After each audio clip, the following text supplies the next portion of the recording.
Good evening, fellow ghouls and specters alike. Your ghost host with the most here, Chick!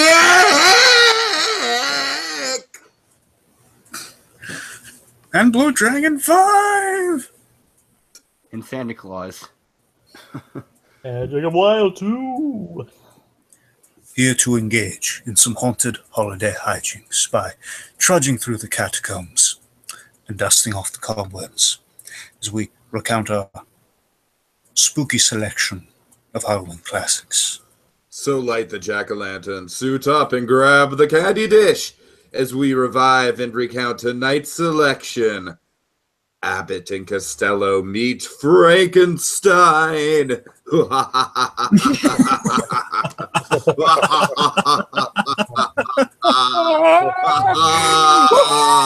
Maniacal laugh.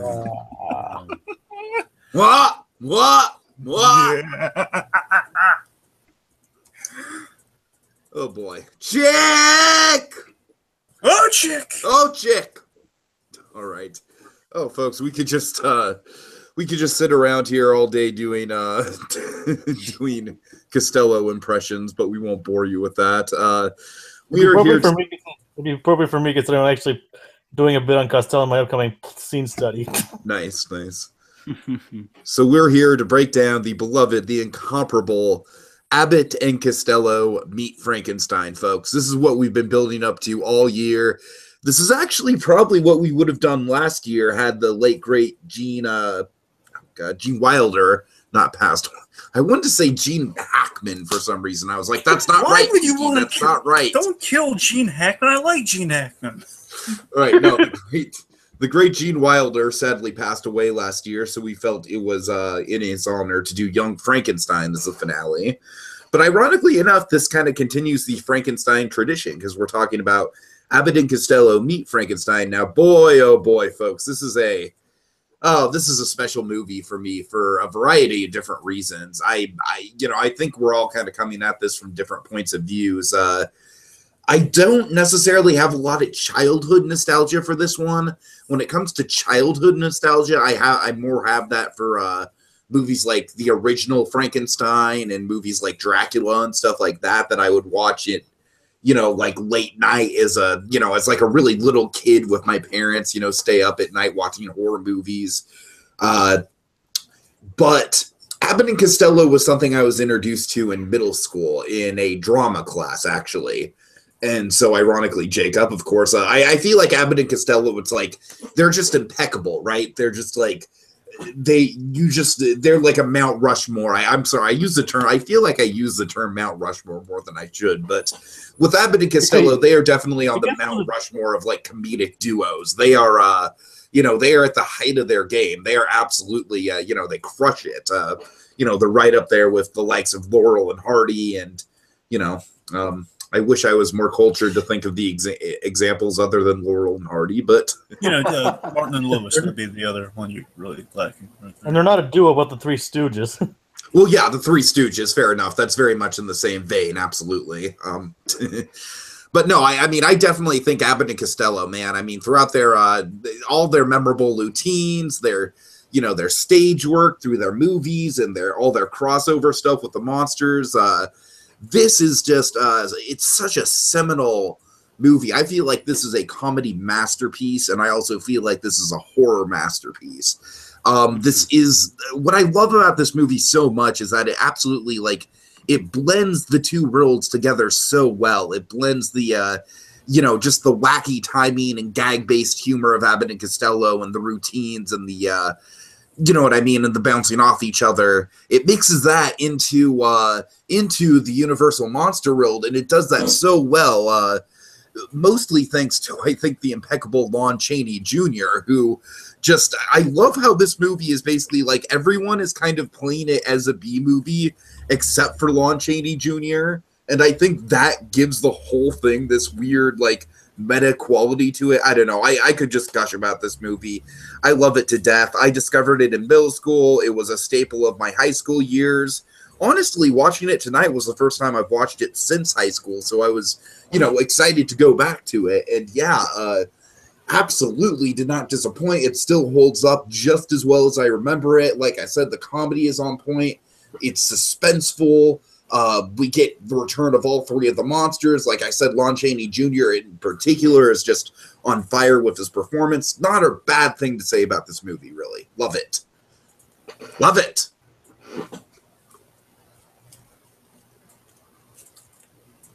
Who's next? Fill the dead air, chick! All right, I'll go next if no one else is going to. So I have always loved the classic Universal monsters: your Frankenstein, Dracula, the Mummy, the Wolfman, even the original Phantom of the Opera. But this one was different because I was introduced to it a little later, much like yourself. I think I was in middle school as well. I do remember, like I said off air beforehand. Before I have all the DVDs, and before each DVD, they play this promo for Universal. It was a big montage of different clips and iconic, shots of all these different monsters from all the classic monster movies, and they would always show the Frankenstein monster, that classic jump scare where he smashes his arms through the door and grabs Costello. And I would always think, oh my gosh, what is that? What is that movie? I have not seen that one. And I always remember thinking, oh my goodness, I have to find this movie. I have to track it down. And when I finally did, I couldn't have been more pleased. I raced all over town trying to find the DVD. And I think I ended up buying it offline. It's the same one I have now. And man, I love it to death. It's such a great movie. It's like you said, it blends horror and comedy so well, and it's a masterpiece. It's a masterpiece of horror and comedy combined. It's beautiful. I guess I'll go next, considering mine isn't really that impressive. Go ahead, Jacob. I didn't really watch. I mean, growing up, I was aware of Abbott and Costello in this movie, and I never really watched it, and even it's like more in my high school years where I began to watch. Even in my high school years, I began to watch the old Universal horror movies. So I can't really say I have a deep childhood or even teenage years appreciation of these movies. But growing up, I grew to appreciate these movies and watch these ones more. But I never really watched anything with Abbott and Costello. And tonight was my first time ever watching anything from them, barring a few who's on first viewings. This is actually my first time watching this movie. Believe it or not. I must say, I was very impressed by it. It's very humorous, and I wouldn't call it immensely scary, but considering a lot of films were my modern sensibilities of horror, but it does have some legitimately suspenseful moments that I can see for the time being a very good combination of comedy and horror. So I will agree. So like I said, I have to go with what you guys said. I can't find anything bad to say right now. They're not that impressive. Oh boy, I have so much nostalgia for this movie. Oh god, this has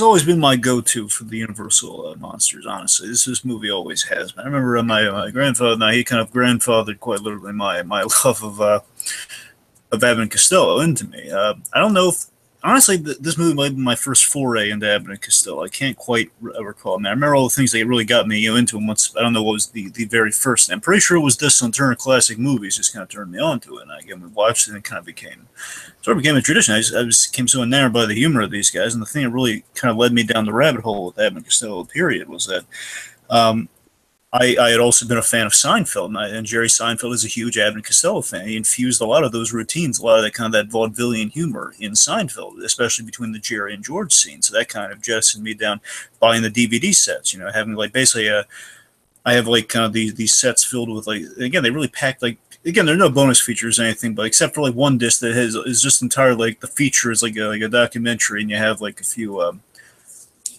little making ofs for the making of Abbott and Costello Meet Frankenstein, for example. But you got a whole bunch of compilations of the routines as well. So you have one bonus feature disc, and the rest of them's pretty much all the movies I have like on a series of DVD sets, and I watched through them. And my favorite thing I ever got of Abbott and Costello, still I would go back to, is the two seasons of the Abbott and Costello show.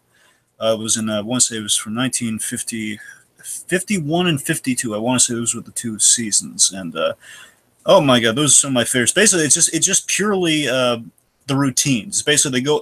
This is where the Kenan and Kel of it all comes in. Where basically, I always loved Kenan and Kel, and I kind of learned through watching Abbott and Costello. Oh my god, no wonder there's that lyric in the Kenan and Kel opening, like Abbott and Costello, because they're pulling directly from the Abbott and Costello show. Where they walk in front of an audience, they kind of riff with the audience for a minute, then they put on the show, and they have the act break exactly like the Abbott and Costello show. And Kenan and Kel pulled from that, so it kind of rocked my world. So I mean, I really got to learn so much from these guys. And when Jerry Seinfeld, he did this documentary, it's called Jerry Seinfeld Meets Abbott and Costello. He kind of leads you through the life of Abbott and Costello, and just the routines, the partnership with the straight man, the comedian. Again, it's like comedy 101. That's what Abbott and Costello are. It's just the main takeaway with these guys is that they're wholesome, well-timed comedy of the highest order. That's what these guys are. I mean, they never worked blue. They never went to a dirty place. I mean, sometimes Costello, they definitely showed an interest in women. They'd hit on girls and all sorts of stuff like that. But it'd never go to a bad place. It's I have nothing but the utmost love and respect for Abbott and Costello. And this movie is just always like, it's an annual occurrence for me. I always it's not Halloween unless I've seen by the day before Halloween, unless I've seen Abbott and Costello meet Frankenstein. They've left a legacy that can never be and will never be soiled. Exactly. I think really quick with the fear factor of this movie. I think modern day equivalents to this movie would be stuff like Gremlins, like Joe Dante stuff, American Werewolf in London. Stuff that definitely has a comedic edge to it, but still can frighten you. And you've got to realize, you go back and watch these classic Universal black and white movies. They're moody, they're atmospheric, certainly, but unless it's like on a psychological level, like there's stuff in Dracula that still kind of scares me on a psychological level. But unless it's a psychological level, there's not going to be any real jump scares in Universal monster movies like there were, like there are now. And honestly, I think this movie, Abbott and Costello Meet Frankenstein, like just because of the nature of it and the fast pace and the zaniness, like they pack more jump scares just into the last 10 minutes of this movie than I might say any other classic Universal monster movie might have. Probably. All right. Yeah. So, Dragon, you want to go off on some backstory, sir? Oh, I'm sorry, Jacob. Go ahead. And I was going to say, as far as psychological stuff goes, I'd probably bet my money more on Frankenstein. It's just yeah. I mean, that's fair. That's fair for sure. With Dracula, it's always been the way that Bela Lugosi has delivered some of those lines in that original movie that still haunt me, especially the line. Listen, children of the night, what music they make. Like, that line to this day still chills me when I hear Lugosi deliver it. Anyways. Yeah. Here's the history behind Abbott and Costello Meet Frankenstein. Boy, oh boy. So this is Abbott and Costello debatably at their peak in their careers. I mean, at this point in their careers, they had built up, a lot of goodwill with, they did a lot of propaganda, kind of war bond raising films, such as Buck Privates. Buck Privates was, I want to say, the second film they ever did. They did like I forget what the first film was like. It's like one of those just kind of like they're getting into movies for the first time. This is like the first time they were sought out for a movie. That's what Buck Privates. And that was very much it's one of those. It's kind of a thing you'd have in classic comedy, very much like the Marx Brothers. The Marx Brothers did this identically, and it's like a thing that they do. Basically, there wasn't enough faith in the comedians at the time, so they built movies around. Okay, we have like a young love story. We have like our main story with these people. We the audience don't care about. We have to sell the movie on something. In the background, the comedians are stealing the show, and they did that with Buck Privates. Okay, we're gonna follow a young guy going in the military, and meanwhile we have these two soldiers who are our favorite guys. Again, basically it's a C-3PO R2-D2 effect, but what if we took out kind of like if we made Luke Skywalker and Obi-Wan uninteresting? Basically, that's kind of what we're going with. Well, come on. I wouldn't say Luke Skywalker's uninteresting. No, I'm saying that's what if we did that. That's essentially what those movies were. Okay, gotcha. That's what I'm saying. I'm saying no, they're great. That's what I'm saying. Anyway. So the point is, like, them, like, everyone knows Abbott and Costello at this point. So that's hence the kind of working their names in the titles, which is a relatively new process. I think the only film they've done before is Abbott and Costello Go to Hollywood, and this, like, really where they're trying to, like, the film's original title was Brain of Frankenstein because of the whole brain plot, but they kind of changed it because they wanted the name recognition. You know, people just responded more to it when they tested it. So I'm going to streamline as much as humanly possible here. Basically, Abbott and Costello, they actually helped save Universal by not buying them out, because Abbott and Costello had raised enough money during that era of their career. They were starring in the Universal films, and essentially Universal was in a really bad place. And the key that kept Universal around was bringing back the monster movies. And Abbott and Costello did a slew of Abbott and Costello Meet the Monster films. So they really saved Universal, despite the fact they could have bought Universal if they were cruel men. Oh wow.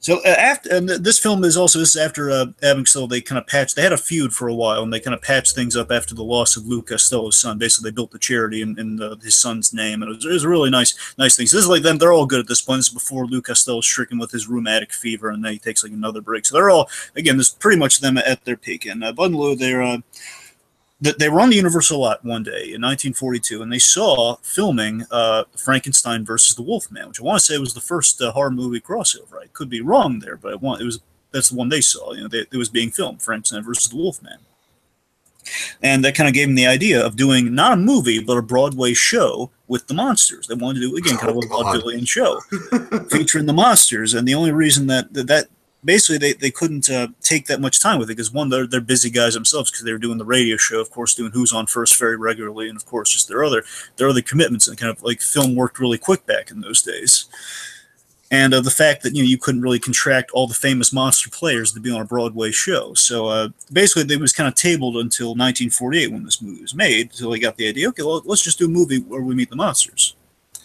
Costello hated the script initially, but he grew to love it as they were making the movie, because he kind of fell in love making the movie. He's like, oh my god, this is it's so silly, it's so fun, and we're treating the monsters right. So but he hated that script. My god, like, he insulted the writers, and like, not in a cruel way, just my 5-year-old love his daughter. My 5-year-old daughter could write something way better than this. Go on. A lot of the humor in this, a lot of the gags are pulled from a movie they had done called Hold That Ghost, which essentially it's kind of like they go into a haunted house, and they have like a lot of the famous gags, at the candle gag. It's all right. Yeah, I remember seeing comparisons and documentaries between those two. And basically, of course, it kind of establishes the landmark of Luke Costello's scared reactions. That's kind of where you get it from that film, and they kind of they infuse a lot of that into this, where of course you have the big appeal of, oh my god, we have all the monsters. They signed all the monsters but Karloff. That was for a reason. It wasn't because they didn't like Karloff, but the reason was Karloff. It was twofold. Boris Karloff, he had retired from Frankenstein at that time, so they didn't go after him for. They used to. Didn't he have like arthritis or something like that? I'm not sure about that, but Karloff knew he was kind of that would make sense to you. He was getting tired of playing the role. That's why he kind of trained his apprentice, so to speak. Right. Glenn Strange, the man who plays Frankenstein here, he was a Western star. They kind of made him. Karloff kind of trained him since the Bride of Frankenstein. I want to say. I think his House of Frankenstein. Hey, next to our Freakazoid thing. Since House of Frankenstein, I think he kind of trained Glenn Strange to take over his role. So because of that, they kind of assumed Karloff was out of it. And also Karloff, he kind of had reservations about, they're going to make fun of the monsters. I don't want any part of that, definitely. So, but he was contracted to promote the film. But basically, after he saw how well the film turned out, he was down for appearing in Abbott and Costello movies, where he did 2 of them. He did Abbott and Costello Meet Jekyll and Hyde, where he played Jekyll and Hyde, and he kind of played a Abbott and Costello meet the killer, Boris Karloff. Kind of vaguely playing himself as like a fortune teller killer. That was the only letdown with this one, when I found out that Boris Karloff wasn't playing the monster. I was like, man, darn. Because Glenn Strange really seems like the more kid-friendly version of the monster, where Boris Karloff's more like, he's gonna kill some people monster. Well, yeah, but I mean, you're right about it. It'd be more appropriate to have a more kid-friendly monster with a movie like this. You know what I mean? I see Sandy. I do see Sandy's point, though. One consolation, though. At least they were able to use the copyrighted makeup. Yes, finally. because again, there's always that they have to change the Frankenstein design because they can't have it look like the Universal monster, God forbid. Oh no! Here's a fun fact. I completely wild about this. I completely forgot about this. Did you know technically Bela Lugosi, he's only played Dracula twice? Technically, he's played other vampires. He's played, they found like loopholes to get him into. This in the original? Yes. Yeah. I believe it. The only time, this is technically the second time he's reprised. Huh. The only time he reprised the role of Dracula. And I think there's like a 17-year gap in that, so that's impressive. Like 17 years later, he's back playing the actual Dracula, and I think he was. I think he was in Jekyll and Hyde, right? He was definitely a player in the Universal Monster universe. I'm sure he was in things from time to time. I'm sure he bounced around. Especially Ed Wood era. I'm sorry. He played the Hunchback in Son of Frankenstein and Frankenstein, the Ghost of Frankenstein. Yeah. Yeah, he was involved just as different roles and different. Like, they worked him in. It's kind of like how Ed Wood worked him in the movies, but he could never play Dracula. Yeah. Igor, that was his name. That's what. Yeah. Okay, let's. They had a new makeup guy. They replaced Jack Pierce with Bud Westmore. Bud Westmore. The main thing to highlight with this guy is that he worked faster, cheaper, and more, and really creatively. It wasn't like a downgrade. This guy was like the actors loved him. Lon Chaney Jr., for example, he loved. He came up with a way to streamline the makeup process on the Wolfman. Basically, he did it in pieces, so it would take almost half the time to put the makeup on and be like in pieces so he can move more. So how long did it take him before? Hours. I want to say could have been. I want to say they worked it from 12 to 6 hours, but it was like they cut in half by. It was still a long time. Dang. This is back in time when they're still figuring out that sort of make. I could be wrong in the numbers there, but I know they worked it down, but it was still still a long time. I mean, I just know from legend that like Lon Chaney had to lie still for a long time because of the makeup process. So I was just wondering how long it was. Oh yeah. Let's see. They had the regular comedian they have on a lot of their stuff. They do Bobby Barber. Bobby Barber. He was the. You guys probably don't recognize. He had a cameo in the movie, but he's always this bald man who kind of wanders by. He's like kind of a walk-on cameo in like all the movies they do, but also in between takes, this guy's like their personal court gesture and practical joker, where he came down one take behind Bela Lugosi as he's coming down the stairs, just kind of like to throw him off a little. Like they would. Abbott and Costello famously, they had pie fights in between takes, so they can keep their energy up. Again, Luke Costello keeping his boy like energy up. So they never, and this is so nice. They never throw it at the monsters because they know it would screw up the makeup. They nothing but respect to the guys playing the monsters, but they throw pies and everything. They have a grand old time. This guy, their jester would have a blast. Glenn Strange loved Luke Costello, and he kept cracking up during that take where he's sitting on his lap because they had to shoot that so many times because he could not stop laughing. So in the end, just after all, there are tons of other fun stories. Like Costello's daughter brought his daughter on set once to meet Glenn Strange, all made up like Frankenstein. She freaked out. Like there's a lot of fun stories attached to this movie. But on the whole, and the end result, very successful. Of course, sorry. In the end, it's very, very successful, and actually a fun fact is like the last big crossover between the monsters. I'm pretty sure it's like this is the last time like these three monsters were seen together. Yeah, I think so. I mean, Dracula and Frankenstein have never appeared before, like together. I mean, I don't think. Yeah, so we have that too. I mean, I think saying is absolutely. I think he's right about that because I don't remember. I can again, it's Frankenstein versus the Wolfman. I can't ever think of Frankenstein versus Dracula, which is just an awesome pairing, by the way. Just let's see that happen. But, and I love that they have Dracula playing almost as Frankenstein's master. It's a great concept.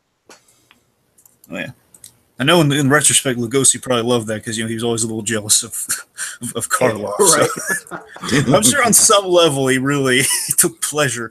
He took pleasure in that. But again, in the I just wonder what made Lugosi decide to return because they could have probably gone with another actor for Dracula.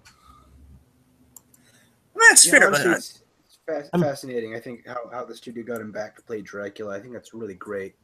I mean, don't get me wrong. Don't get me wrong. I'm glad they did. Just saying I wonder like what convinced him to return as Dracula. Like maybe Maybe just like one last time, like a one last time thing, maybe. I think that's probably the reason, but I don't know. I don't know if they've like actually. Maybe it was like the old studio system, like realizing that maybe we shouldn't. I don't know. Maybe they wanted to change up the Dracula thing. Maybe that's why they didn't get Dracula for the other things. Oh, actually, wait a second. I know a little bit. Work was slim for Lugosi back in that day. Anyways, I mean, you can't like turn his nose up at everything. Well, that's fair, but I remember this. Though. Actually, no, it was a studio system because they initially didn't want Lugosi back. But they were going to go for the guy they were going to go.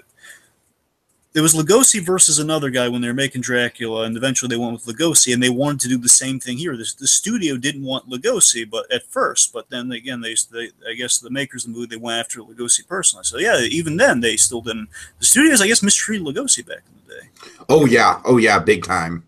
So I guess that's again they kind of went after him. I guess that's why he wasn't. That's a whole other conversation we could get into. Sure. Well, I know when the Ed Wood era, and that was when he was really in the downswing of things. But yeah, I wouldn't be surprised if it was throughout the whole. Mm-hmm. But, okay, so yeah, that's the background. That's the backstory. All right, so I guess we should start with breaking down the three monsters themselves and how they play off of each other. Okay. All right, plot. Oh, okay, yeah, my bad. Go ahead. All right, just real quick, a little refresher, because unfortunately, we're not going to talk about every scene in the movie as much as we would love to. We're not going to do that. So, I just boil it down here. Two baggage clerks, Chick Young and Wilbur Gray, but Abbott and Costello. They transport two exhibits to McDougal's House of Horrors. The exhibits are revealed to be Dracula's coffin, Dracula's remains, and the Frankenstein monster, who are in fact alive and escape, leaving Wilbur with an unbelievable story, and the duo under great scrutiny by the insurance company. We learned that Lawrence Talbot, the great Lon Chaney Jr. We learned that Lawrence Talbot has been tracking Dracula to foil his big plan. Wilbur's girlfriend, Sandra is actually, we find, is actually a doctor. Dracula has coerced to basically take. He's brainwashed her. Yes, he's coerced her, then eventually brainwashes her, and basically taking Wilbur's brain, making Frankenstein's sidekick. Take Wilbur's sidekick brain and put that sidekick brain into Frankenstein to basically make him totally subservient to Dracula. That's their main plot here. That's what Sandra's plan is. So there's a lot of almost missing gags in between. A lot of Lou's like, oh, look at him, he's over there, and of course misses him just like on the turn of a dime. We're on Dr. Leos's island. There's a costume party, and after basically at that masquerade party, Chick is on the hook for attacking McDougal as a werewolf. I wonder who the actual culprit is. Eventually, these shenanigans lead to Chick and Talbot mounting a rescue to save Wilbur, and Joan Raymond, the insurance agent, kind of looking into him. Leads to a grand monster mash of universal proportions and Invisible Man cameo to remember. And that's the... Okay, so now we should talk about the Universal monsters. All right. So, as Sandy said, we got a pairing that we haven't even seen yet, which is a really interesting one, which is Dracula and Frankenstein are kind of like the two main antagonists of this movie, with, of course, the Wolfman being, as I think the Wolfman appropriately is, he works best in this role as the anti-hero. You know what I mean? The guy who's, like the Jekyll and Hyde type, the one side of him really wants to help and is really desperate about the situation. But then, of course, we have the other side. And so, I don't know. I really like how those two bounce off of each other as the film goes on. Huh. Oh, yeah. He's very, very heroic. And just Chaney, as Tiki said earlier, man, Chaney is just, he's given 110% in this film. I mean, he's so committed to his character, and just again, like he's trying to foil Dracula. He's our hero. He's kind of it's kind of funny. We're kind of subverting that kind of that comedy movie trope again from the olden days, where basically again we have like kind of our main plot with our comedians in the background. In this case, the main plot is awesome. right, So exactly. We're not only like you would seem like okay, there's a guy trying to do something that I could still kind of tag along on the way. Like I said, I feel like the Frankenstein and Dracula stuff is more in tone with the Abbott and Costello stuff. But then the Lon Chaney Wolfman stuff just feels like it's from a different movie in a good way. Well, of course, the thing we got to highlight with the Wolfman is that with Talbot and the Wolfman is that it's Talbot with all the trimmings, lapel grabs. He wakes up without his shoes and socks. I mean, it's classic like House of Freakazoid Talbot. That's what I'm saying. Yeah, like that's just kind of the summation of the tropes of Lawrence Talbot, and it's all there. He's grabbing people out of lapels. You don't understand. And of course, he wakes up next morning without his shoes, his socks and shoes, and then he's you don't understand. He walks to the window dramatically, and like the first moment we see of him, we do like the eye reveal in the window and everything. It's so on point. It's all there. It was just you don't understand. When the moon is full, I do awful things. Just it's like I turn into a wolf. So did 20 million other guys. What's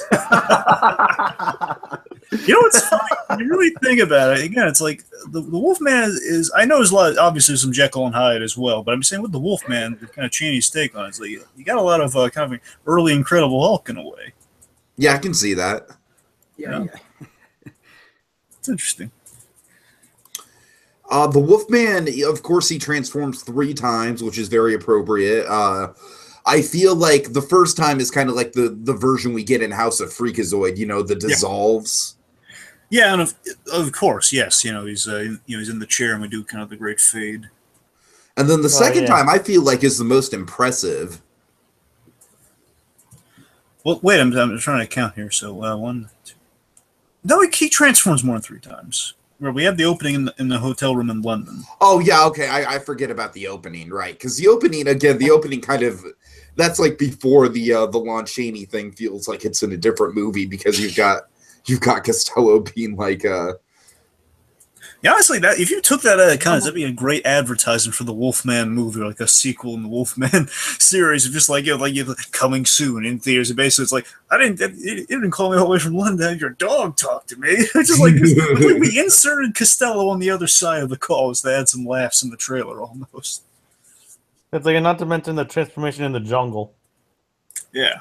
Okay, yeah, you're right. There is way more than 3. Okay. And of course, the climax. That's what's the main one I'm thinking. The climax, the jungle. I think it's just one more than we're thinking. Maybe it's 1 or 2. Well, the main 3 I was thinking of is the the dissolve one, like I was saying, and then the one in. Well, so one of my favorite scenes, the apartment. Yeah, the one in the apartment, of course, and that like I said, that's probably the most impressive one for me. That's one of my favorite scenes because Costello is great. Again, it's just the great balance that we're striking there. Again, we're not taking away from the monsters. Again, the statement would be that we're having fun with the monsters. We're not making fun of them. I guess exactly. Movies because again they're so well represented and so accurate. I mean, we have a really great horror movie plot going on here that it makes. Again, I love it's grounded in this great logic that here's a kind of a cool plot that we're gonna take.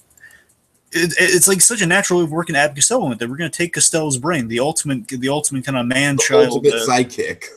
Yes, the ultimate sidekick. Again, he's going to be subservient to Bud Abbott always, and you take his brain, you put in Frankenstein. There's no chance of a double cross, no abnormal brain. It'll be honestly, it's a fun thought, just like a Costello like Frankenstein. To be honest with you, that sounds hilarious. Right. Oh god, but again, that in itself is a great plot. The Wolfman's trying to stop him. They have a really great climax. I mean, the big monster fight at the end alone is that last 10 minutes is definitely worth the price of admission. You know what I mean? I mean, the Wolfman. He just the ending. Honestly, you could look at this again. Technically, they don't show up after this because this is the last appearance they really all have together. You could look at this as the last movie for these 3 characters because. The Wolfman, he just jumps out that window, grabbing Dracula as he's trying to fly away. I know, right? Awesome. It's like that's it. Like that is pretty much both those characters. Essentially, they fall to their deaths. I mean, I can assume Dracula's going to be fine, but I mean, it's still again, it's up in the air, and again, that's the last technically we see of him. until the Hammer horror movies. Oh yeah, I mean, Well, yeah, but the Hammer horror movies are basically reboots. So Yeah. Well, yeah, I know. I think the Wolfman was fine too. Really, I think he was. The Wolfman survived worse. I would like to think that. I'm going to assume. Yeah, I mean, sure, he does I'll have give him that nards back. after all. Yeah, although I don't think the Frankenstein monster survived though. I mean, he was burned to death and fell into the water. I don't think. Well, I mean, he kind of like, didn't he like melt? That's what I got out of the Well, visual. guys, He didn't. Guys, instead of Frankenstein, he fell into a boiling like canyon of burning sulfur, and he survived. I don't think some water and fire is going to do much harm to him. He survived a lot worse. Like, he's been crushed by a falling building. He's been crushed by a burning down windmill. He's been set on fire multiple times. He has been shot at, and then he fell into basically a big lake of sulfur, burning sulfur. He really knows his Frankenstein. Well, regardless, yeah. the shell is either, I don't know how deep the water is, the shell's either at the bottom of the lake or it's just going to be buried again, which someone else will have to dig up Frankenstein's body. So again, it's just it's part of the course for Frankenstein. And he's been frozen too. Technicalities. Well, who hasn't been frozen? I mean, come on. He could stay at the bottom of that lake for ages, and someone would find him and He's like revive him. I could just imagine him sitting cross-legged above, like, I hope somebody finds me soon. Yeah, he comes out gray with white hair, and then he's my name's Solomon Grundy. Oh God. Okay, it's funny. Like, if I hadn't known that Creature from the Black Lagoon came after this movie, I would have half expected a Creature cameo during those sequences. The Creature should come out of the kind of the water, like right as they jump in. That's what I'm saying. Like Creature was from the 50s, and this was from like the late 40s. But like, I think Abbott and Costello actually did a brief thing with them on like a TV, with the Creature from Black Lagoon on like a TV show once.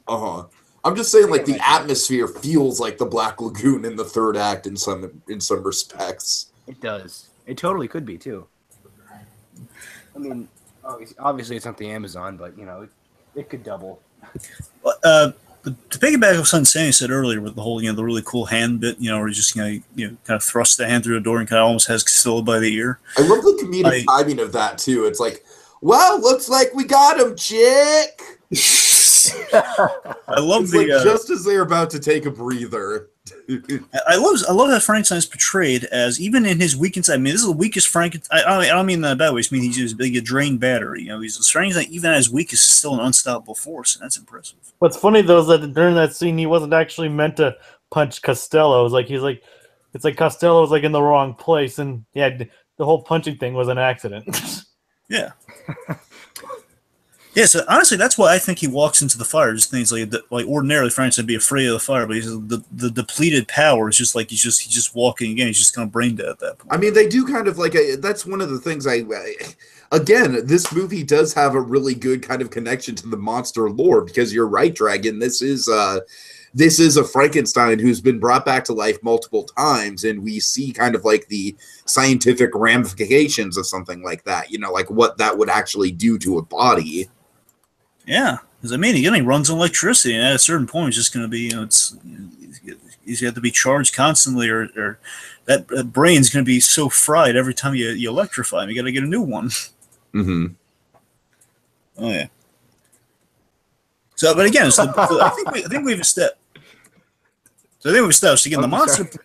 Yeah, the monster plot is it's a well-oiled machine. It's very, and again, that's the impressive thing you have in a comedy, that while it's, again, you think, again, easily could have been spent a farce. Like, oh, look, Abbott and Costello, they're making monster jokes. Well, no, it's not that at all. It's like they're in a monster movie. It's an honest to goodness monster movie with our favorite comedy duo on it. So what else works really well? What?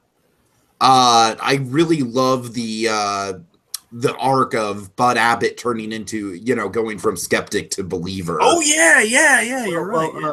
Well, first, before we move on to that, can I just talk about briefly probably my favorite gag in the entire film? It's so simple, but it's when Blue Costello he grabs the Yes, yes. I love this too. Go on. Table rag. He grabs the table rag from underneath all the candelabra and candles and everything. And in the midst of all this chaos, there's monsters like fighting all around him. And he just grabs it, and everything stays perfectly. And he just looks at the camera. Oh, see what I did? You know what's funny? Runs off. He can actually do that. They did an Invisible Man too. He can actually. That's the thing he can actually do. He can pull the Bankman can't do it, but Luke Costello can. He can pull the cloth from. It's just so like what a dork. We have a couple moments here and there where he does have again, this is the classic thing from the show. It's in the routine. Whenever they're on camera, he does like kind of the fourth wall kind of audience look where he just kind of basically he'll do something hilarious or he'll point out something. Basically he'll echo kind of like something obvious and I was looking at this. I'm just rolling with it. Just give kind of like when Joan Raymond enters the fray. I love the time. It's another one of these gags where basically we have this. So say we will the Joan Raymond again. It's part of the course. It's what happens in the movies. There's always like the girl. The gag is that there's many women in the film who are attracted to Luke Costello, yet they all give Abbott the business, saying like, "Well, I guess you'll be alone then." That's the gag. It's like he always thinks, oh, "Okay, here's a beautiful woman coming for me." It says, "Nope, it's for Luke." And she walks through the door and the kissing reveal, and then basically, she's beautiful. And who are you? I'm Joan Raymond. She's Joan Raymond. She looks at the cameras like shrugs. I'm going with it. Those fourth wall looks crack me up. That's why I love these guys. It's just they have the best timing ever. No one, and it's amazing. Like to my understanding, it's Bud Abbott actually slaps Costello every time you see him. And again, one, can he take a slap? And secondly, the best hits you've ever seen on film for me are probably the Bud Abbott, like the best slaps, I guess, are Bud Abbott. Because they have that resonance, like that. It's just like you can't imagine because he has like the earth-shattering slap. I'd like to think that the Three Stooges and these guys were like trying to upstage each other with a physical comedy. It's like Abbott was. Can you imagine the Three Stooges with Frankenstein? Oh God! I mean, it was publicly known though that Costello did take a lot of notes from Curly. That's true. Yeah, a lot of them were friends. Like actually, Abbott Costello, wasn't exactly the Three Stooges, the Marx Brothers, but they knew Mel Blanc and they loved him. They actually they signed an autograph or something for him. It says to Mel Blanc, the great, basically for their money, the greatest actor, like the best actor we know, Mel Blanc. No, that'd be an honor coming from them. Oh yeah, again, they had nothing but respect for the ability of Mel Blanc, and these guys again, they just. They knew their stuff, and again, it's like competing with the Three Stooges. Three Stooges is always like all the different ways you can hit someone, like all the timing you can do to hit somebody. With Abbott Costello was just like it's like the appeal. I want to say was I think the endless appeal of Abbott Costello, at least for me, is kind of the man-child element of because again, Luke Costello, even in his 40s, his 30s and his 40s, he has like this boyish charm to him. He has this boyish charm and this energy, like when he's in love in the beginning, like he's just it's like he's just like nothing can hurt me. He's like I'm in love, He's so darn happy, and he's prancy, skipping around. He's adorable, and again he jumping again the most physically agile, again short and stocky, but he's the most physically agile comedian you ever near saw. And the appeals, like that boy, the boyish figure, the endlessly boyish figure, and then you have kind of essentially kind of bad dad in a way. Like he'll that's kind of at least that's the way Mark Hamill put it. He's kind of like he's like the abusive father, but he's the straight man. Right. With Stinky comes around. Mark Hamill loves Stinky, by the way. I remember Stinky from the show. He's eventually one of the Stooges. He just walks by, play with the boy. He'll raise a hand to him. I said, play with that sort of thing. It's the endless appeal. Yes. You would have loved out of this movie? What? Hello? Yes. Loved a Dwight Fry cameo, but yeah, he was dead by this point. You guys still there? Hello? Yes, Tiki, we're still here. What? Hello? Okay, Sandy, can you hear me? Yeah. Okay, Jacob. Yes, I can hear you. Okay, Tiki. That's a no for him. Okay. So anyway, we'll just keep going. So actually, here's a. I'm sorry, Sandy, you were making a point. Go on. I'm just saying I would have loved to have seen a Dwight Fry cameo. Like I said, he was dead by this point. He died in the early 40s, but he was the like the henchman in the first Dracula movie, and he played the serial killer in Bride of Frankenstein as well as the Hunchback in the first Frankenstein movie. Yeah, again, he's just one of those classic side characters in all the monster movies. Or most of the monster movies. It would have been great to see him in this. Hey, real quick, let's Tiki, you there? No. Yep. All right, he's still enters. Anyway, regardless, let's backtrack to Dracula for a smidge because I feel like we kind of got distracted with Frankenstein and Wolfman. Kind of said like Dracula's plot. I want to talk about Dracula's for a smidge here. I love that I love the classiness of Lugosi. Like he slips back into the role, just where he's classy. He's definitely playing an older, more wizened Dracula too. Like you can feel the age on him. Oh yeah. Yeah. Yeah, I mean, he walks down the road, and it's the idea. This is the Dracula who's like he's roamed the earth, and despite the fact that it's unclear how much of a history he and the Wolfman have because the Wolfman's been tracking him, and and I don't know if you guys noticed this. Like, I don't know if Talbot ever was introduced to Dr. Leos, but Leos knows him. He calls him Mr. Talbot. Uh-huh. So it's like it suggests that he knows him. It's the fact that hey, you can't prove that I'm Dracula. And I'm gonna kind of fly. He literally dresses like Dracula, and he looks just like Count Dracula. And again, I recognize you, but you can't prove that I'm me. It's kind of cool.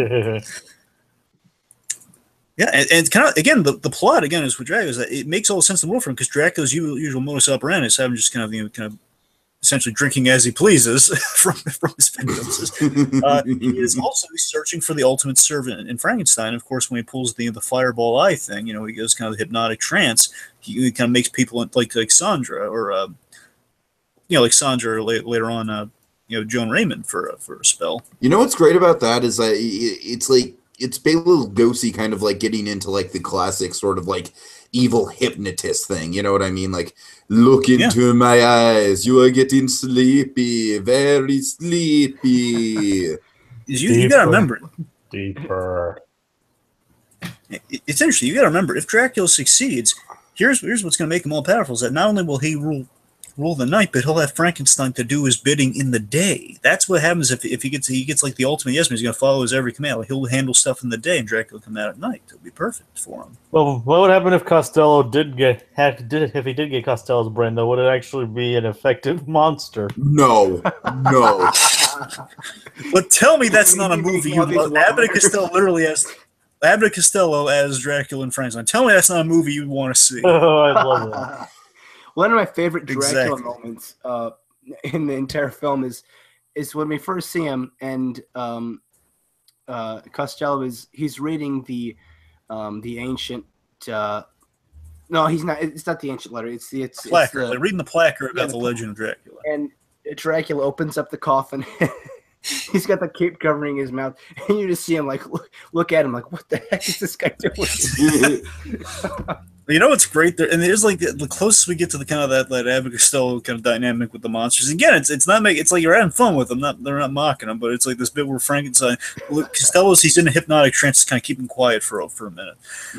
Either that or like he's so frightened he's just kind of paralyzed fear. But we hypnotize him a little bit there. So regardless, the point is that Frankenstein walks up to him and he's frightened because he's frightened for a moment. He says, "Don't worry, he can't hurt you." Because the fact that he's frightened by Costello is hysterical. And Frankenstein again he's emerging. He's like, oh, in the wax museum. He's afraid of Costello.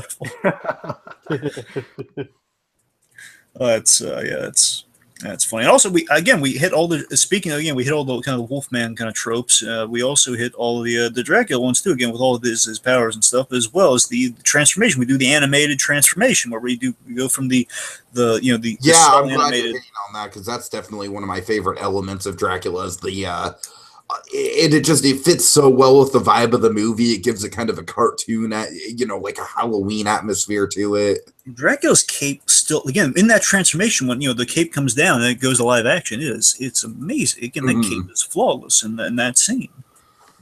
Very impressive for the time. Oh yeah.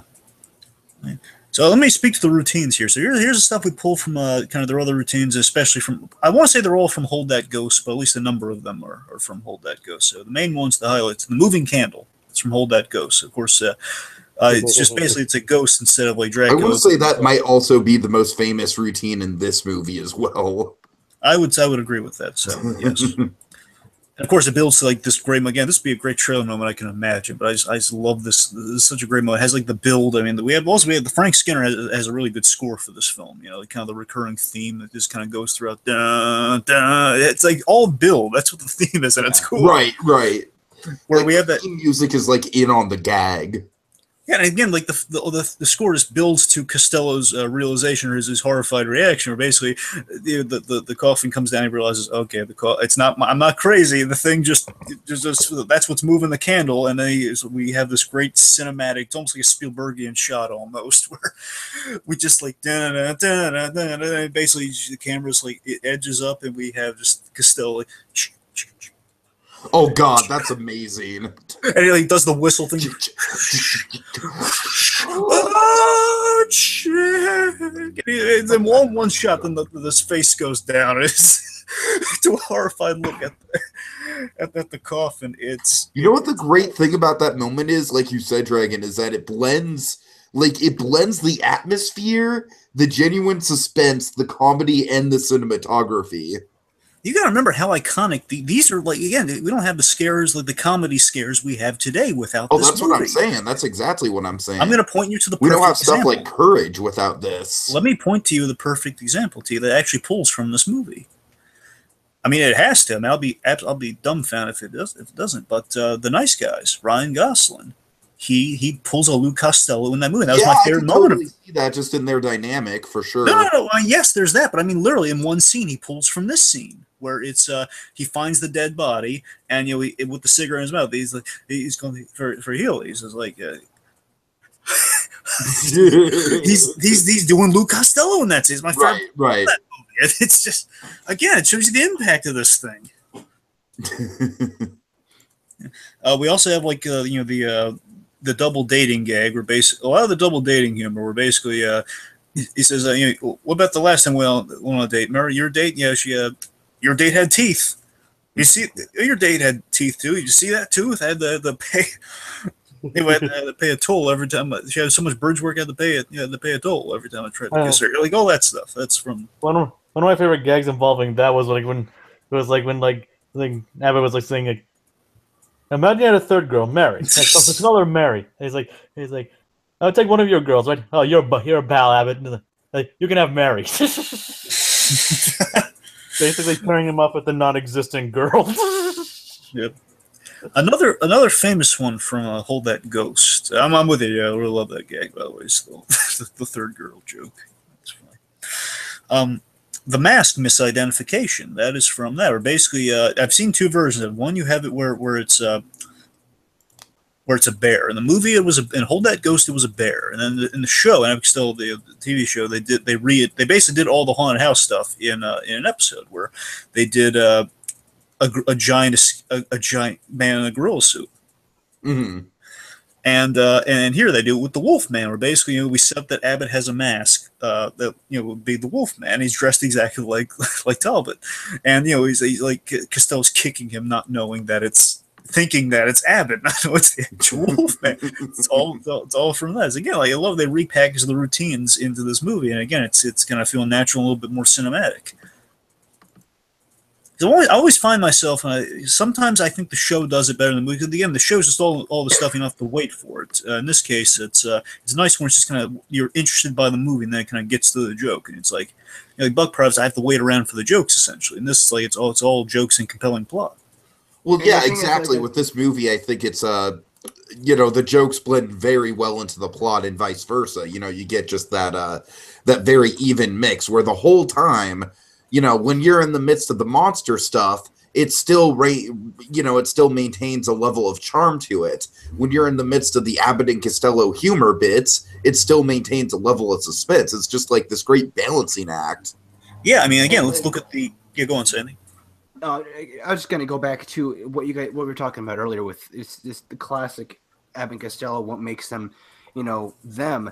It just the humor in this movie is just it's timeless, really. And I think it's Charlie Chaplin, Three Stooges, they're all funny, but they just Bud Abbott and Lou Costello just have something that they just didn't, and it's so like the best timing in show business. They have timing. I laughed my butt off watching this film, and it's like, wow, a film from the 40s with comedians that would be considered, I guess, very, very dated.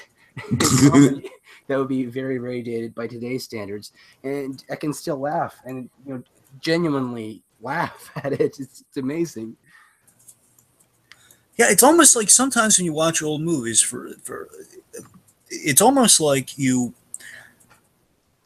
like you're waiting for almost like kind of the I Love Lucy laugh track. Sometimes sometimes like you have that fear in the back of your head. Sometimes I mean, like not this time around, because I know exactly how this film delivers in spades. Maybe like one of the first times I revisit it, kind of occurred to me. I guess you know what? I wonder if this is going to hold up. I'm going to be waiting for the gag like I am in Buck Prevs, and I wonder if they're gonna if I'm gonna be waiting for a laugh track and to kind of sell the gag. But no, it's the humor. That's just the sign of good humor. No, you don't need like reinforcement. The joke is there, and that everyone's laughing. You need to hear that. And it's all about the delivery. Yeah. Look, there's no breathing room or anything. It's just, but in a good way. It's like this film does not lose momentum. I feel just like, again, it kind of goes by almost fast. I mean, it's not a long movie. It's like an hour and what was it, like an hour. It's like an hour 20 minutes. Yeah. I mean, it goes by quick, and it's a fun ride. That's exactly what it is. It's a ride. It's a really enjoyable ride, and it's usually, I think, with a film like this, especially a monster movie, you don't want to say it's a ride, because then people are going to say, oh, well, it's not very good then. No, this is a very, very good ride. This is the Matterhorn of comedy and horror. I'd use a better example than the Matterhorn. Oh, come on, I like the Matterhorn. Okay, it's the Haunted Mansion. It's There we go. Okay, I like Matterhorn. Come on. It's kind of funny if they would actually like do a classic Universal Monsters ride at Universal.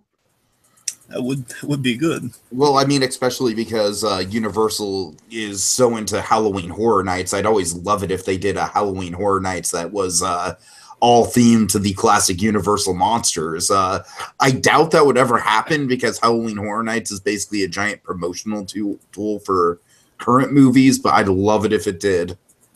Yeah. Well, it's really odd. Target did this great thing this year where they must have been partnered up with Universal. I can't imagine any other way. Where basically all of their Halloween stuff was all themed around classic Universal monsters. Like they had Frankenstein masks, they had mummy masks, like classic Boris Karloff stuff. They had Creature from the Black Lagoon costumes and masks, and they had music boxes like with the burning windmill and like the Bride of Frankenstein stuff. It was amazing. My jaw dropped when I walked in. I was wow. It's like wow, great. Like honestly, just to be honest with you, a Halloween Horror Nights maze based on this movie is like one of my Imagineering dream projects. Yeah, it definitely. Because I feel like this movie would fit so well with the vibe of like, especially because you have the McDougal's House of Horrors built in. Like I could see the House of Horrors being like the starting point in the maze. You know what I mean? Like the exterior, and you build to the climax rooms, and then you could like go out into like the castle and the and the forest and everything. Like you could have it all sectioned off. I mean, the climax of this movie is the ultimate Scooby-Doo chase, where you go through all these rooms, and it's like this. That's what I'm saying. Like in the climax, you could have like different actors running around yelling like "Chick! Oh, chick!" But you'd have like Frankenstein arms, like like different actors playing Frankenstein. You'd have like a Wolfman running around. Every room you go to, you can't escape the monsters, like fighting each other, or like going after you. Because that's the thing. Like again, every room they went to, again, it's like we see like what happens when they go through each room, but they're going to cross over with the other room. I love how visually they represent how unstoppable Frankenstein is in that chase. Yeah, of course we have the great gag where after we do like the old kind of like the tablecloth trick. Then what they use the tablecloth for is the great laughs. But this is fun. It's a payoff too, and that's what's so great about it. Throughout this whole movie, we've had Costello demonstrating, basically doing his blathering fear filled impressions of what he experienced when he first saw the monster, where he was like that. He was 8 feet tall and he walked like this, and then he pulls his coat up and it's like mirroring Dracula, just like ooh, does the hand motion, and of course in the climax here it all pays off. Using that black cloth, he makes himself look like Dracula. He says, "Yes, master." He of course drops it way before he should do that. I can't believe it worked. Completely forgets. It's just funny because it works because Costello looks nothing like Bela Lugosi. And so the Frankenstein monster's eyes are like closed during the entire film. Again, because he's so tired and the energy's depleted. It makes sense. So it makes sense that he can mistake him easily. But I mean, again, he does have a rotten brain too. Let's not forget that. Oh yeah, okay. I mean, you could probably just go like, just imitate Bela Lugosi's voice, and he'd listen. Oh yeah. So there's a lot of, speaking of just the humor again. Of course, we got a lot of little did he know humor, like the little did he know that, oh my god, while he's putting he locks Talbot, and they have no idea who's the Wolfman, and he goes in there and he drops his bag off, and little does he know, every second, if he just lingered for a moment, he'd be dead meat. Oh my god, I love how polite he is. He's like, yes! You know what, I think I'm going to write a note. Yes, left. It's like, I'm sure Talbot would have found his bag. You know what I mean? Like, I'm sure it wouldn't have been a big deal at all. Exactly, and then he does take the fruit, but at the same time, this is why he's so darn polite. That's why, again, Luke Costello is he says so much, there's so much presence in it. He's like so lovable, so likable, that he considers, oh, maybe you can't do these, maybe you should put it back. He just considers putting the fruit, and the Wolfman's on the other side of the door. He's like, hey, okay, here we go. He's just getting ready to, like, I've been in that position, like, around, if you ever, like, especially as a kid, you're trying to scare people, like, you're on the other side. He's like, okay, you're ready to pop out. Like it's great. He didn't count. Let's not forget when Bud and Lou were running from the monster. They run to the room and try and barricade the door, but he just opens up the door from the other side. Oh god, that's great. We're gonna get it. He can't get it now, chick. He can't get it now. Of course, with all the running away humor, of course, the revolving door, the wall that kind of spins around. Oh, that's another, like, I'd say that and the candlelight are like the two iconic gags in this one. It's so great, just still running around again. He can't again kind of foreshadows the ending. Monsters everywhere he turns, where he and runs. It's like, even still at this point in the movie, like, Abbott still doesn't believe Costello. And again, it's like, that's the little bit of know humor. It's like, come on, if Abbott just like stay there for one moment, then he'd see right. Everybody. It's kind of like the perverse, like, American tale of it. Yes, all, yes. That's what it is. I mean, Abbott couldn't even see Dracula even when he was standing in the same room as him. Yep, and again, I love that now Costello has someone in his corner, but it's Talbot, and all of Talbot's eccentricities are just like fueling, like, oh, Talbot's crazy, he's filling your head with nonsense. He's still because, like you said, like, Talbot is going, like, all out, like, he is basically like the House of Freakazoid version of Talbot. He is like Talbot dialed up to 11. Yes. Oh, and of course, we have another. Again, just no one does the scared comedy take, like you said, as we've been establishing. But there's also this great bit where just to show you how talented Costello is. He's just sitting there basically after they've searched the basement, after they've all their little run around there. They're just kind of waiting in the scene, basically waiting for Talbot to call. Basically, we the audience are waiting for Talbot to call, but Costello's just sitting there. If like a moment passes, and he just randomly screams like, "Ah!" He says, "What? What is it? Who screamed?" I know he just screams like, "Ah! Who screamed? You did." Oh. I think it really shows, like, in this movie you can tell, like, just all the actors are just having a blast. Oh yeah. It's so noticeable. Like you were talking about, Glenn Strange is completely cracking up at Costello. I think that even though it's not in the actual movie, I think it just still shows with the characters and everything. I mean, even with the kind of the more, even the lesser renowned characters, like, well, we have Sandy, Dr. Mornay, Sandra, Costello's girlfriend. Yeah. Or she has some good gags. She has like kind of the burns for Abbott. When she's saying, frankly, I don't get it. And frankly, you never will. Like, again, she has some good one-liners to him.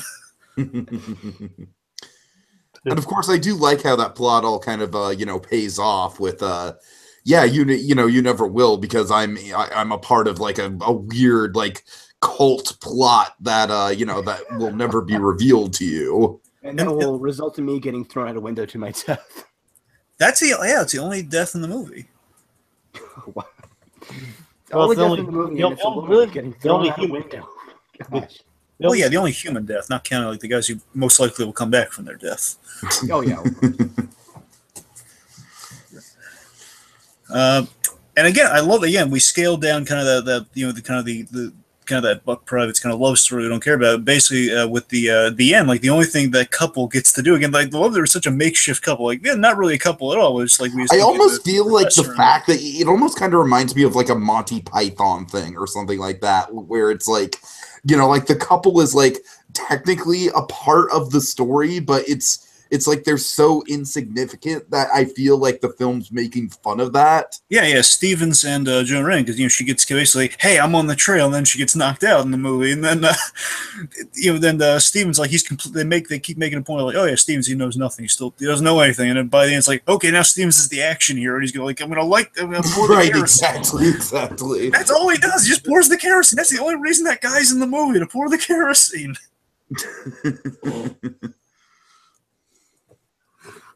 Light him on fire. It's the only reason he's in there. Oh yeah, what do you guys think of Mr. McDougal, the over the top, like the over the top kind of snide character? It's just like I think he makes a good kind of antagonistic presence. It's very much like kind of Sidney Fields from the show. Basically, kind of one of their regular players who's just kind of like he's just like kind of the guy who's always kind of giving the business, saying, "Where's my rent?" He's the landlord. He's always like, "Where's my rent?" Right. Like, I like how he's kind of like a human antagonist, like to contrast against the monsters. Yeah, and of course he gets attacked. He doesn't get killed. Like we made a point. He almost got killed. Now he's blaming the Abbott because hey, you're a wolf. Actually, you tried to take a bite out, and tried to kill me. And then of course Costello walks in, making things completely worse as he says, "Hey, Abbott, what are you doing? He's trying to take a bite out of me. I thought we were friends." My favorite gag with that guy later is like. You know your attractions? Well, here comes one of them now. Again, that's the closest thing to a resolution we had. They realize, okay, well, the exhibits are alive, so he's trying to realize, okay, maybe it wasn't the guy in the wolf mask who attacked me. And at that point, he's probably thinking, maybe it wasn't the best idea to bring these guys here. Yep. Okay.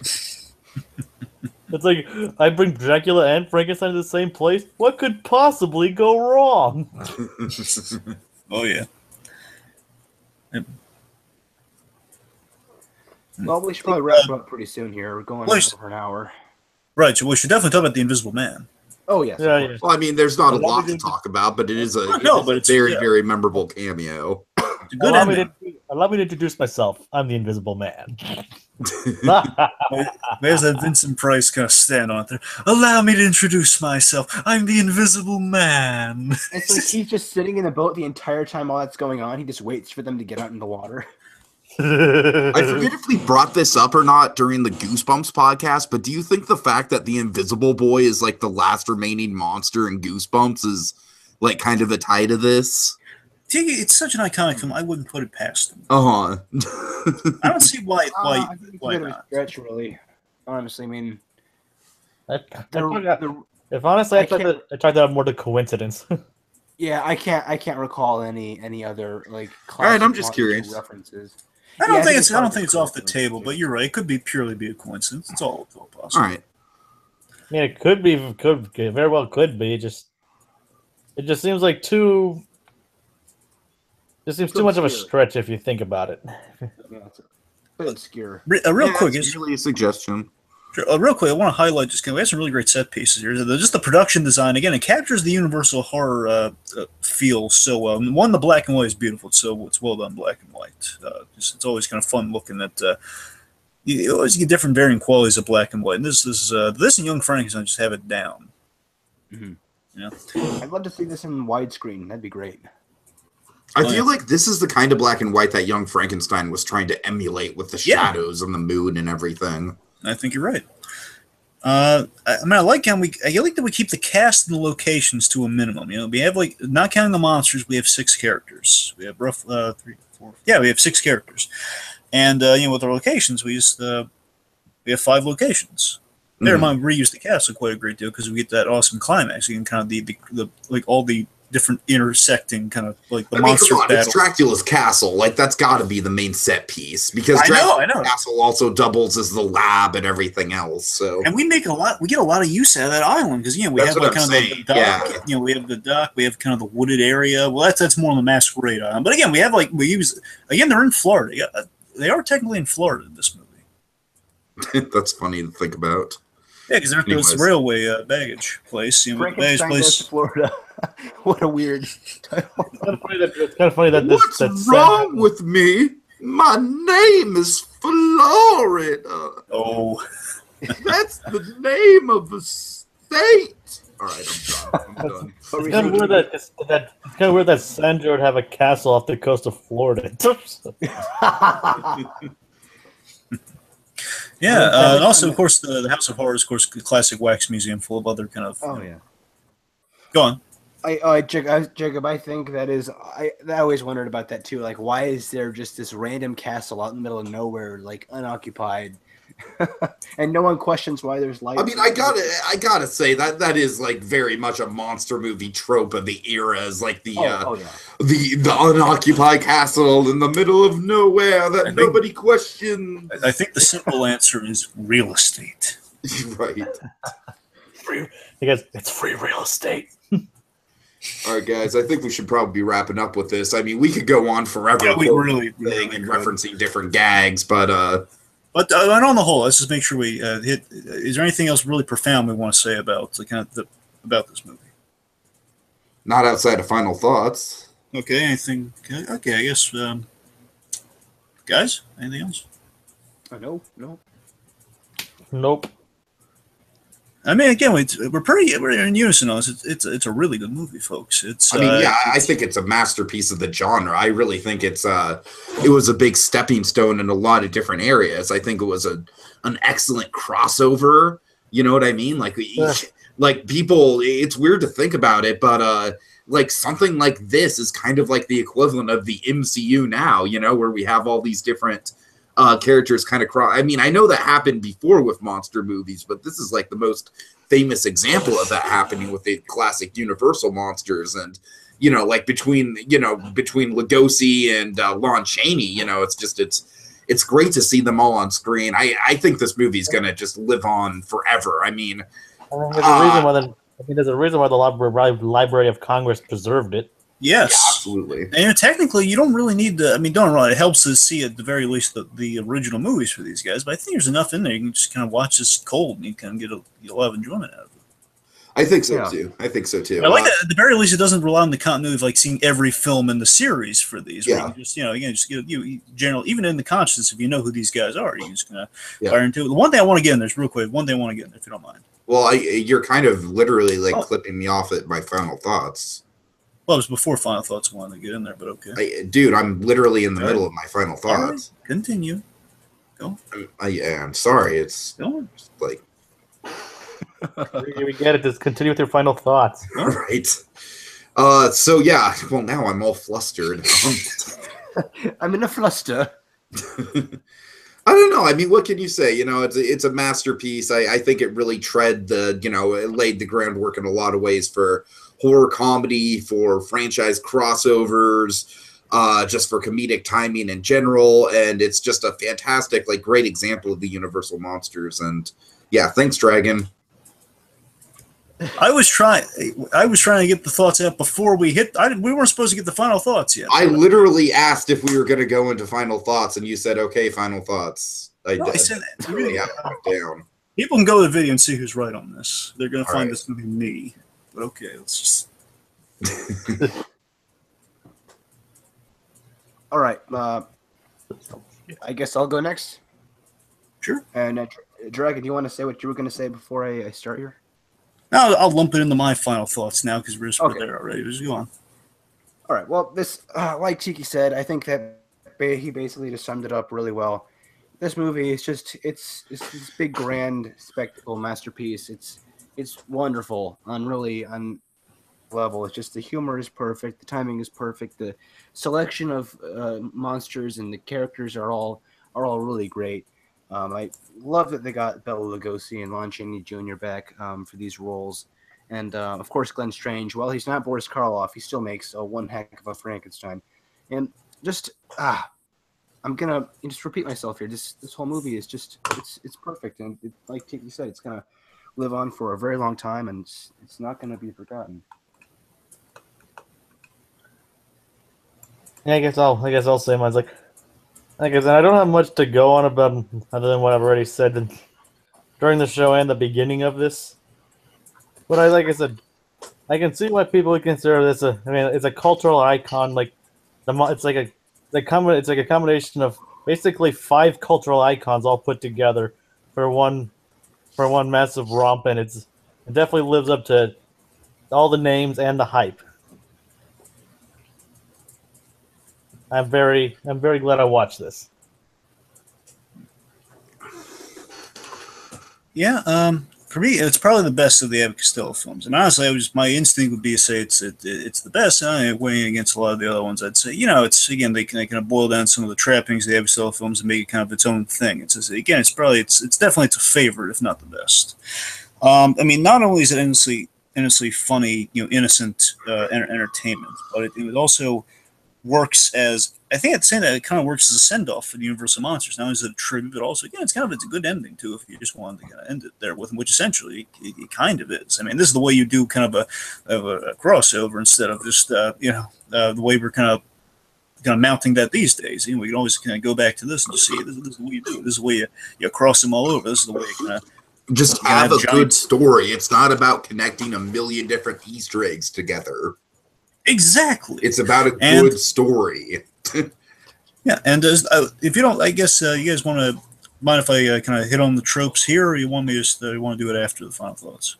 I mean, you're by all means go into it because you're the last of the final thoughts. So okay. I mean, we got a lot of great. Again, the reason it's just such a good movie to watch around Halloween, we have a lot of great tropes because we got the masquerade party and kind of essentially it's. I mean, they're wearing costumes, might as well be around Halloween. I think it's just kind of their way of skirting around, so people can watch not just around Halloween, they can watch it anytime they want, which is still strong enough there. But like, hey, they're all dressing up at a little masquerade party, kind of like costumes. Of course, we got the classic monsters there. We got to really go, with Frankenstein, Dracula, Wolfman, Invisible Man. However, briefly. We have vampirism. We have the hypnotic eyes. We have basically all the individual trappings of these guys. Death by fire with Frankenstein. We have like all the trappings. We got McDougal's House of Horrors. With the wax museum. Again, everything is the innocuous opening, and of course we end on kind of that mwahaha gag at the end, like, oh my God, it's the Invisible Man. We're scared out of our pants. And that's the main thing I bring up the tropes for, is that what this film hits so well is it kind of captures the innocence of a scare. Like, it's not like an overzealous, like, oh, we're going to murder a million people to scare them. Like, no, we're just going to scare people because, oh my God, these huge monsters are coming after you. They're seemingly going to kill each other. It's the fear and just kind of the not just the jump scare. There are jump scares in there, but it's kind of the jovial kind of that. It's like the funhouse kind of fear, you know what I mean? Yes, exactly. Yes, it's kind of the funhouse. It's kind of it's very much. It taps into like kind of what's going to be around the next corner. It very much taps into the spirit of Halloween in many respects. Basically, sans the candy, it hits into the other kind of the core of the spirit of Halloween. I guess it's it's jovial scares. It's cool costumes. It's atmosphere. It's all there. I mean, that's why it's an annual tradition. It's an annual tradition for me, and I imagine for many people. It's like if you can't do without it. This movie embodies what I love about these performers and these monsters at the same time. And that thing is really, I think that's top marks for me from the movie. So again, it's a classic in so many ways. It's great, top marks. All right, folks. Well, our spirits grow weary, but don't worry. They'll be stronger than ever next year as we engage in even more haunted holiday Hijinks.